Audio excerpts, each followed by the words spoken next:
রহমান রহিম আল্লাহ তাআলা নামে শুরু করছি। স্মরণ করো যখন আমি তোমাদের ফেরাউনের লোকদের গোলামি থেকে মুক্তি দিয়েছিলাম। তারা তোমাদের উপর ভীষণ অত্যাচার করত। তারা নিকৃষ্ট ধরনের শাস্তি দ্বারা তোমাদের যন্ত্রণা দিত। তারা তোমাদের পুত্র সন্তানদের হত্যা করত এবং তোমাদের মেয়েদের তারা জীবিত রেখে দিত। তোমাদের মালিকের পক্ষ থেকে এতে তোমাদের জন্য বড় একটা পরীক্ষা নিহিত ছিল। আরো স্মরণ করো যখন আমি তোমাদের জন্য সমুদ্রকে দ্বিধা বিভক্ত করে দিয়েছিলাম, অতঃপর আমি তোমাদের সমূহ মৃত্যুর হাত থেকে বাঁচিয়ে দিয়েছিলাম এবং আমি ফেরাউন ও তার দলবলকে সমুদ্রে ডুবিয়ে দিয়েছিলাম। আর তোমরা তা তো নিজেরাই প্রত্যক্ষ করেছিলে। আরো স্মরণ করো যখন মূসাকে আমি বিশেষ একটি কাজে 40 রাত নির্ধারণ করে দিলাম। তার যাওয়ার পর তোমরা একটি বাছুরকে মাবুদ রূপে গ্রহণ করে নিলে। তোমরা এতে করে ভীষণ জুলুম করেছিলে। অতঃপর এ অপরাধ সত্ত্বেও আমি পুনরায় তোমাদের ক্ষমা করে দিয়েছি এ আশায় যে তোমরা আমার কৃতজ্ঞতা আদায় করবে।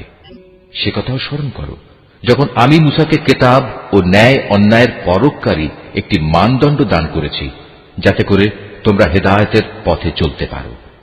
আরো স্মরণ করো মূসা যখন তার নিজ লোকদের কাছে এসে বলল, হে আমার জাতি, তোমরা আমার অবর্তমানে বাছুরকে মাবুদ হিসেবে গ্রহণ করে যে বড় রকমের জুলুম করেছ, তার জন্য অবিলম্বে আল্লাহর দরবারে তওবা করো এবং তোমরা তোমাদের নিজেদের শিরকে অভিশপ্ত নফস সমূহকে হত্যা করো।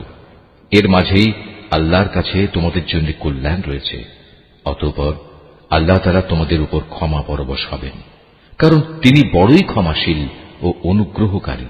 তোমরা যখন বলেছিলে, হে মূসা, আমরা আল্লাহকে প্রত্যক্ষভাবে না দেখলে কখনো তার উপর ঈমান আনব না, তখন এর ধৃষ্টতার শাস্তি হিসেবে মুহূর্তের মধ্যেই বজ্রের মতো এক গজব তোমাদের উপর নিপতিত হল, আর তোমরা তার দিকে চেয়েই থাকলে, কিছুই করতে পারলে না। অতঃপর এই ধ্বংসকর মৃত্যুর পর তোমাদের আমি পুনরায় জীবন দান করলাম, যাতে করে তোমরা আমার কৃতজ্ঞতা আদায় করতে পারো। আমি তোমাদের উপর মেঘের ছায়া দান করেছিলাম, মান এবং সালওয়া নামক খাবারও তোমাদের জন্য পাঠিয়েছিলাম।